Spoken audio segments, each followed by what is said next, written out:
I will be recording this webinar and sending you the recording afterwards.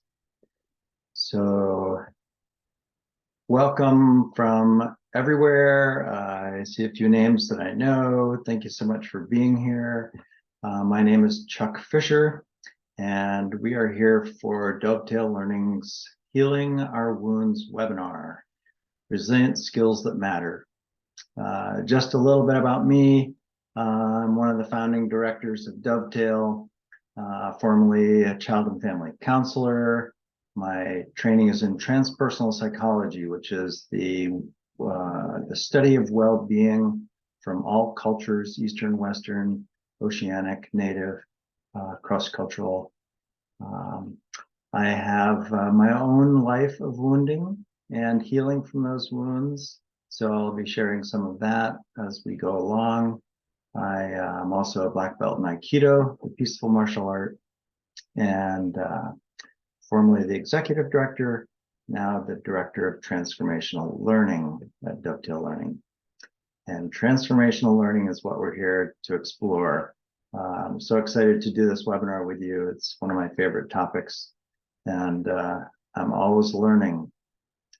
So let's go right into just a little bit on Dovetail. We are here to strengthen resilience in children and adults in order to create a world of kind and connected human beings. That's as simple as that. Our agenda today starts with a presencing practice. We like to walk our talk. We'll just look briefly at the kinds of wounds that bind us. We'll look briefly also at the We Are Resilient approach, and then explore what does healing our wounds with resilient skills mean, and how does that work? So without any further ado, let's presence ourselves. I'm sure we've all been in different places through our day. I'm going to invite a practice of just ringing this singing bowl just for a couple of moments. Invite breathing mindfully, and then ask you to chat in the webinar chat a word or phrase that represents your current state of being. So first, the pause. Just going inside, noticing oneself.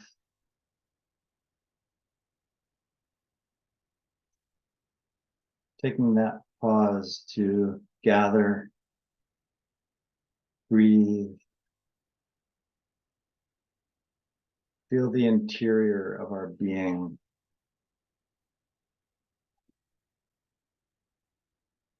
The level of stress, the level of calmness, interest in the now. What's true for you right now?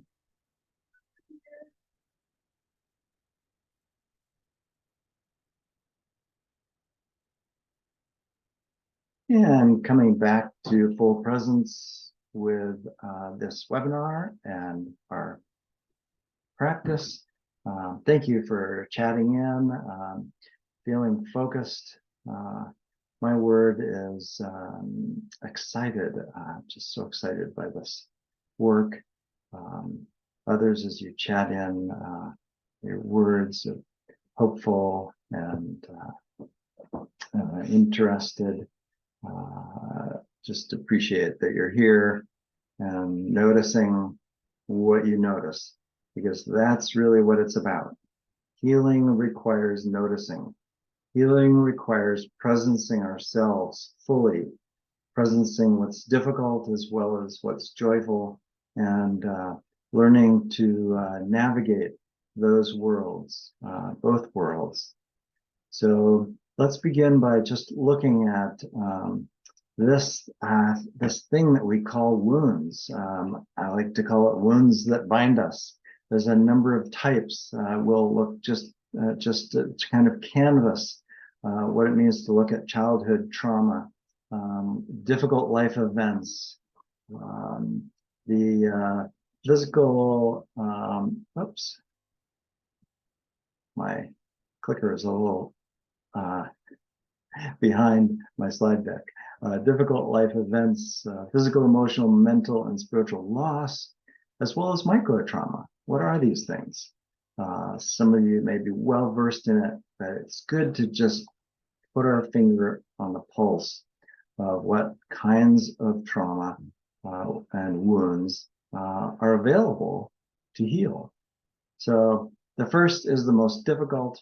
I might have done this in a reverse order, but we might as well plunge in. Adverse childhood experiences is a well-researched area in life right now, particularly in education and in the medical world. Adverse childhood experiences consist of everything from physical, emotional abuse, domestic violence, substance use in the family, incarceration in the family, divorce, all these kinds of things. And it also includes the adverse community environments that we've grown up in. When we've had poverty or disruption or housing and affordability issues, violence, discrimination, racism, lack of opportunity, all of these things can impact us. They don't have to impact us, but they can impact us. They can cause wounding. In my own life, I grew up in an alcoholic family. I moved around the world over and over. I went to 10 schools in my first 10 grades of school. School did not work for me. I had physical, emotional, and sexual abuse, all which became a story in my life of being a victim. And we're going to look at that. How does wounding contribute to our story of ourselves? And how does changing that story impact how we are and who we are? The second area of wounding, let's call traumatic events. I did this word cloud with a group of medical providers in Northern California, near an area where some big fires have occurred. And fire was the biggest one, as you can see there. It's not often the biggest one for people, depending on where they live. But as you can see, there's everything from hospitalization to illness to loss of home, earthquake, loss of a child, divorce, loss of a pet. All of these kinds of things impact us. Some of my own examples, my daughter went through an earthquake in '89 here in California, and she was deeply traumatized for it for a long time. Car accidents that I've been through, injuries. I've also had a heart attack. There are various experiences that can be experienced as traumatic. I say can be because it really depends on how we look, the lens that we look through at these things. The next area, let's just consider and bring into our awareness are what we might call physical, emotional, mental, or spiritual loss.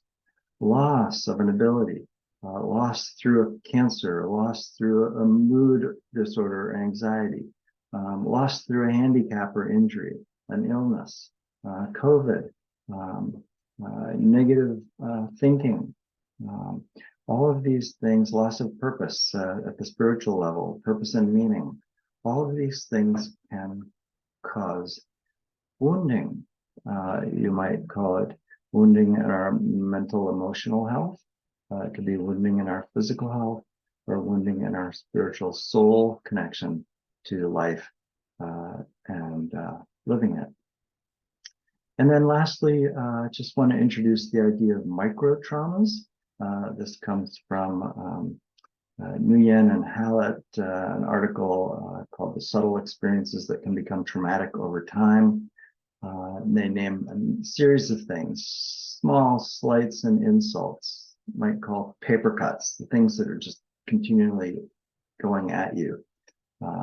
Breaks in a relationship, an unkind cutting back of someone who pulls away and there's unfinished business, or we pull away and there's unfinished business, and there's a sense of anxiety or incompleteness with someone. It's a micro trauma. Chronic entrenchment, being stuck in a certain point of view or a certain story we have about our life. Mine, I used to really think I was the victim of my father and my abuse, and I was while I experienced it that way. But the truth is, I was victimized, and I didn't have to be a victim. Chronic indignation, staying angry about life, is a micro trauma. When we hold something, we hold that judgment. It just continually irks at us, and it impacts us neurologically, biologically, mentally, emotionally. Excessive niceness, sometimes called airbrushing. We just brush over what's actually happening, what's truly authentic, and we let ourselves go into excessive niceness, which is a drain on us. And then both lack of boundaries, uneasy intimacy, where we've let ourselves lose a boundary, something emotional or physical, and that hurts us. And then this always needing to improve, sense of not being good enough. All of these types of traumas can be centered down into three things, according to my favorite neuroimmunologist, Mario Martinez. And he calls them archetypal wounds. We experience shame, abandonment, and betrayal. And if we go back to some of these lists, there's shame that is, you can see inside of these things. A breakup in a relationship, an unkind cutting back. It's like, oh, do I have to feel shame? Is there an abandonment there? Is there a betrayal in myself when I'm excessively kind and I'm not holding boundaries? Is there a self-abandonment when I have the story in myself that I think I'm not good enough? And then going back on through to all of the deepest kinds of childhood traumas, shame, abandonment, and betrayal show up as the core types of wounding. And that takes us to, so what gets in the way of healing? We all have different kinds of wounds. No one escapes that. And what gets in the way? This quote from Gabor Mate really says it all. He says, the attempt to escape from pain is what creates more pain. And you can see in the experience of pretty much every human being that when something doesn't get faced, when it doesn't get attended to, when it doesn't get spoken about, that's where the wounding occurs. It's not the event itself. My own deep trauma that I experienced from an alcoholic family and physical, emotional, sexual abuse, those things became a wound because I had no one to talk to about it. And so an attempt to escape from pain is what creates more pain. We try and get away from it by numbing ourselves, try and get away from it by staying too busy. We try and get away from our pain by ignoring it or pretending it's not there.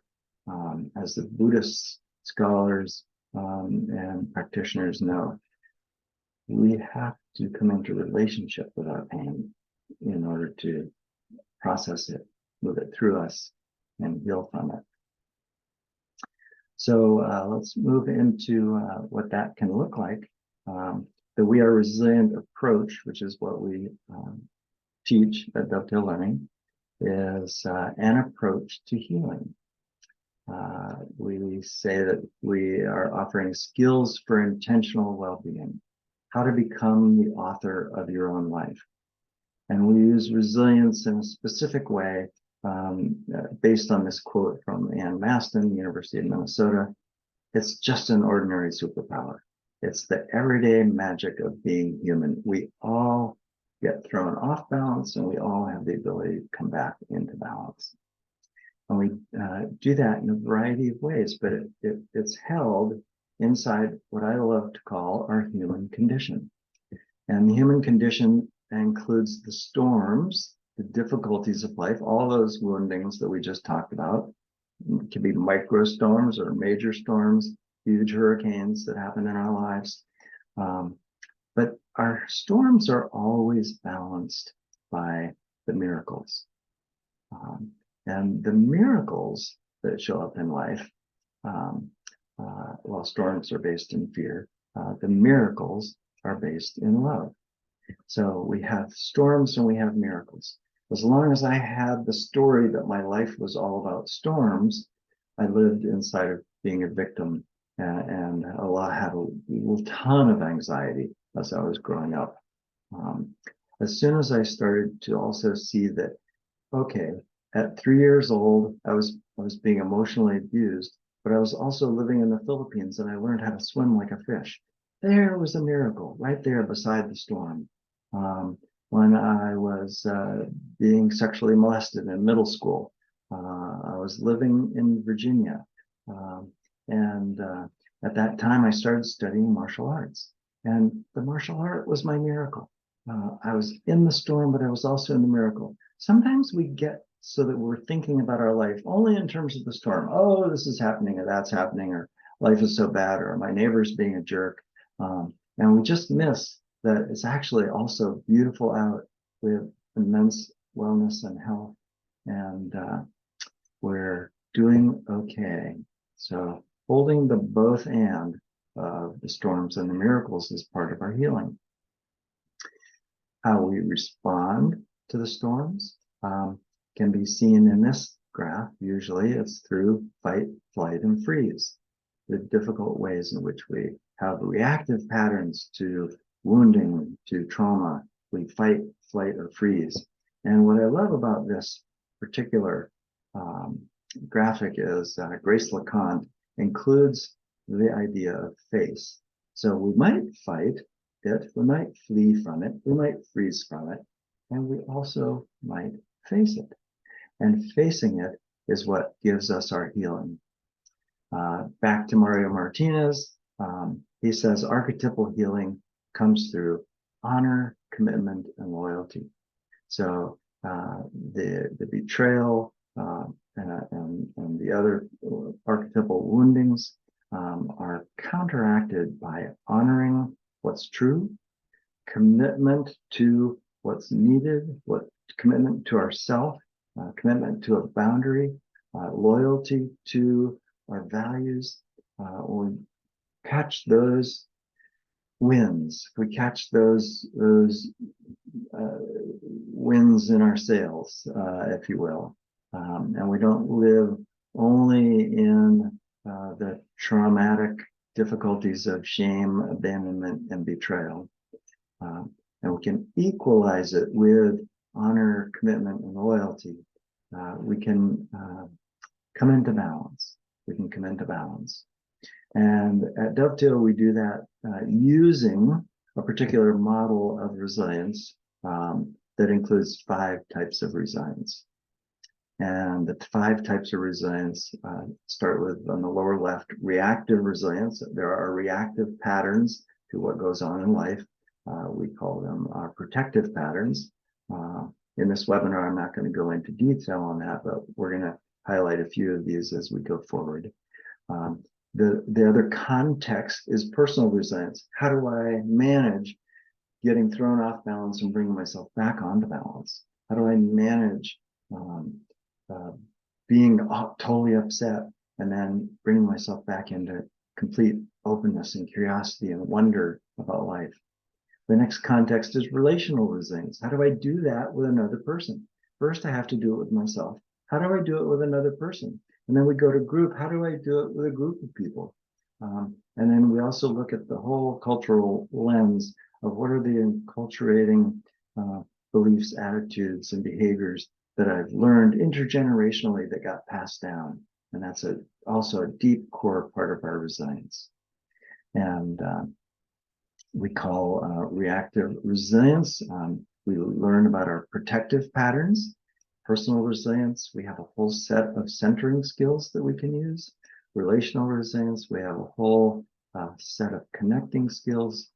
Group resilience includes collaborating skills, and cultural resilience, our understanding deeply how our cultural patterns In this case, for today's webinar, how each of these impacts our wounding, our experience of it, and our ability to heal. So I want to just spotlight a few skills, 3 skills from 3 of the different areas: centering, connecting, and collaborating. We'll start with centering. And you can see we have 6 skills in the centering domain. How to notice, how to be aware, how to use the breath, deep science in the physiology of breath and breathing and how that can bring us back to center. This idea of letting go, which we're going to look at, the use of gratitude, the use of positive reframing, which comes right out of positive psychology, and the skill of nurturing myself. We could take an hour, we could take 5 hours on each one of these, which we do in some of our trainings and our trainer trainings. But let's look at letting go. What does letting go have to do with healing? Setting free what burdens me. Setting free what burdens me. Letting go comes from not trying to change things, but from a different way of seeing things. So get that fully. Not trying to change things. I can't change what happened to me in my childhood, but I can see it in a different lens. And let's just look a little more carefully at what that might mean. There's a wonderful quote from the Buddhist teacher Ajahn Chah. He says, if you let go a little, you'll have a little happiness. If you let go a lot, you'll have a lot of happiness. And if you let go completely, you will be completely happy. I know that sounds silly. But you know, if you really contemplate it, if you really think about, in Buddhist terminology, it's called attachments. When we're attached to something being a certain way, it causes our judgments, it causes our pain.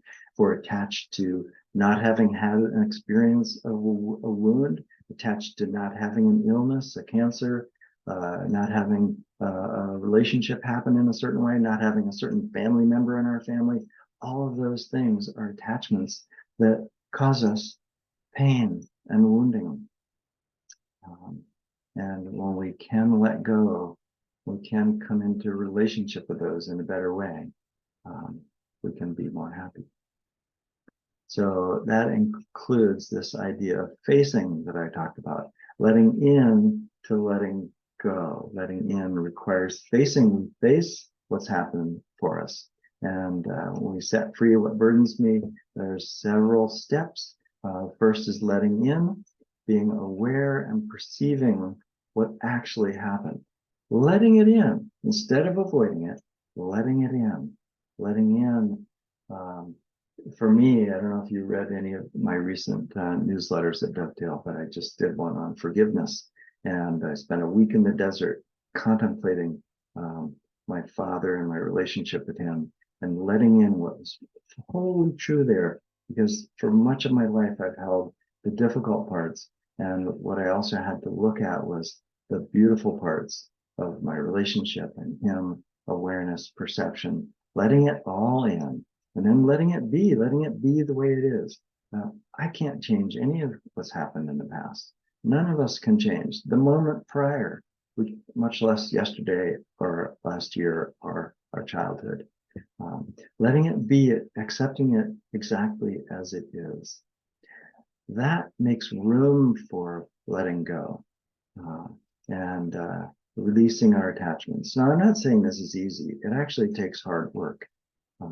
Letting in, letting things be, letting them go requires effort, attention, meditative contemplation, feeling. It requires feeling, letting in the feelings, the pain, having tears, crying, sobbing, being with what's true in us and about us.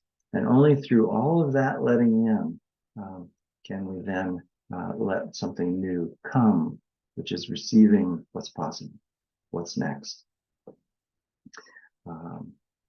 The next skill I'm going to spotlight is one of the connecting skills. We've got 5 connecting skills. Again, we start with noticing and awareness of others, listening with our hearts, empathizing, which includes compassion, choosing kindness, and speaking authentically. So how does heartfelt listening work inside of our healing? Am I listening with an open heart?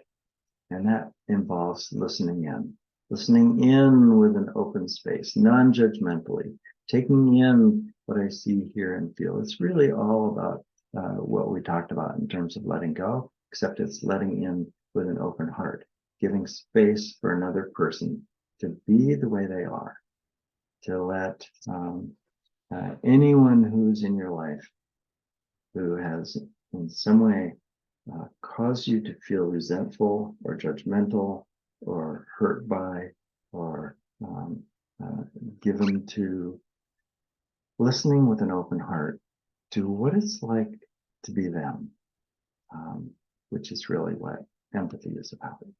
And when we let empathy in far enough, then we open to compassion, and compassion allows our wound to heal, because compassion is loving kindness, extending loving kindness toward another. And then lastly, we'll spotlight the idea of seeking agreements.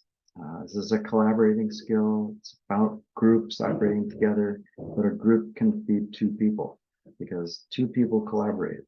If I'm collaborating in a relationship, or it's a non-collaborative relationship, the relationship with my neighbor and we're not getting along, there's a collaboration happening there in that not getting along. We're collaborating on not getting along.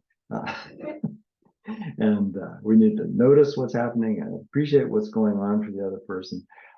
Seek an agreement, learn how to honor those agreements and contribute to that collaboration intentionally.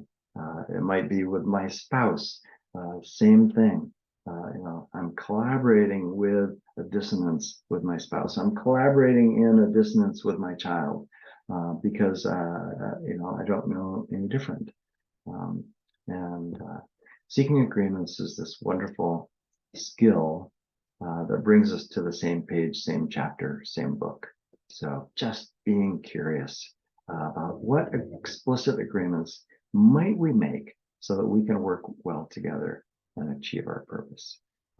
And what are any assumed agreements? So I'll give a very simple example. This is a micro trauma that I've experienced for actually a long time.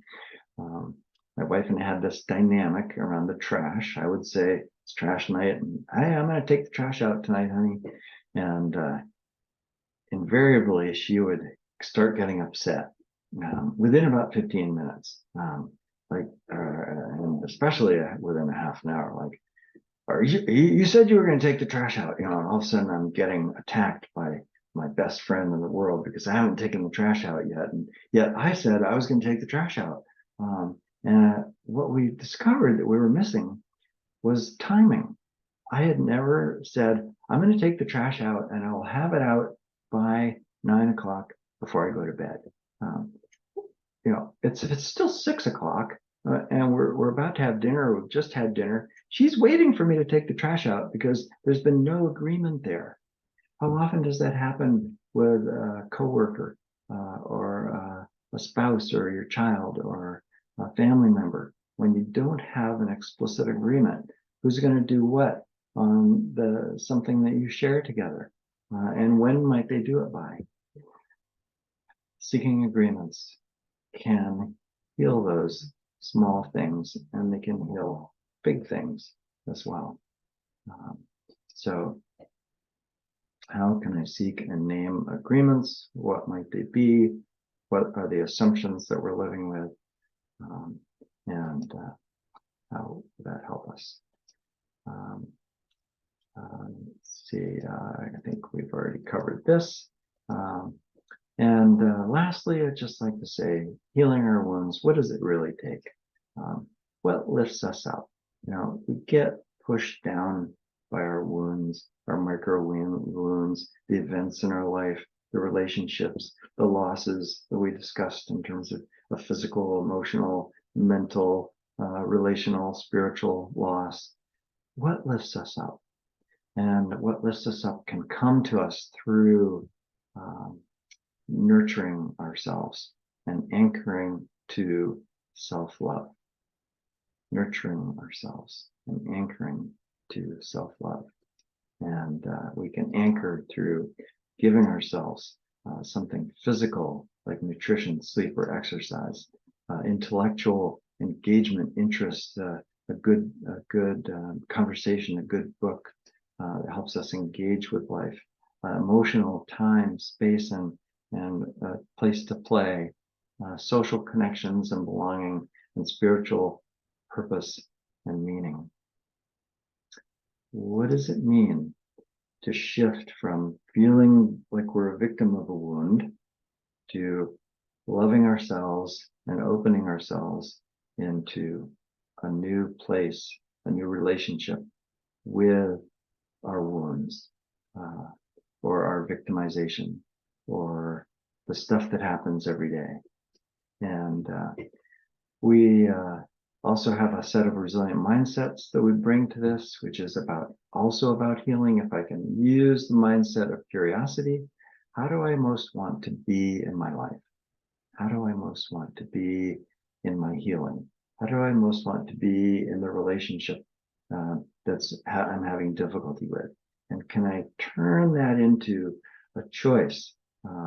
A choice for well-being, a choice to find an agreement, and a choice to separate from that relationship if I need to have that boundary, a choice to follow my heart and use courage, the meaning of which comes from the root word core, which is heart, which is following my heart.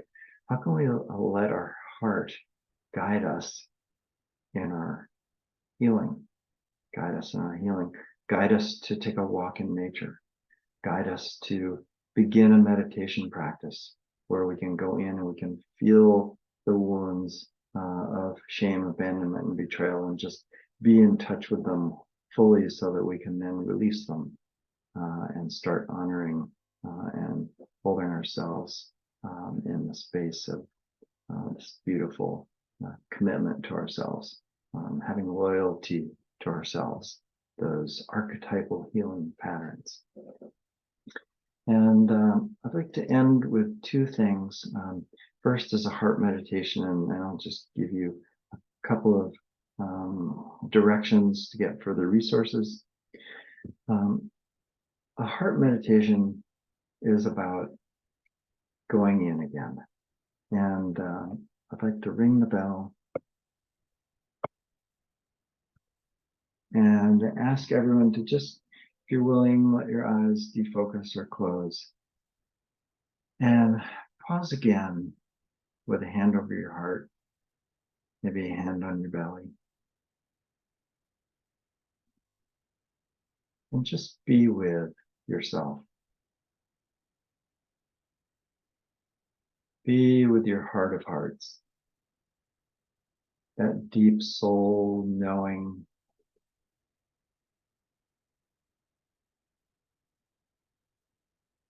where we can listen to what's truly good for us. And inquire within, what is one thing that if you attended to it more fully, you let it in, one wound, one micro wound, just one thing that's occurring in your life or has occurred, letting it in. What's one thing that if you attended to it, it would make a difference in your life? And just take a moment to bow to that one thing. Acknowledge its presence in your life. See it from a distance. And maybe just let yourself be willing to commit to taking some time with it, that one thing. Today, tomorrow, this weekend, find a time to sit, journal, have a conversation with someone you trust, but to go in and be with whatever it is that would most nurture you in your own healing. And with a big, deep, cleansing breath, let's come back to this webinar. I want to thank you all for being here. It's such a pleasure to share these ideas with you.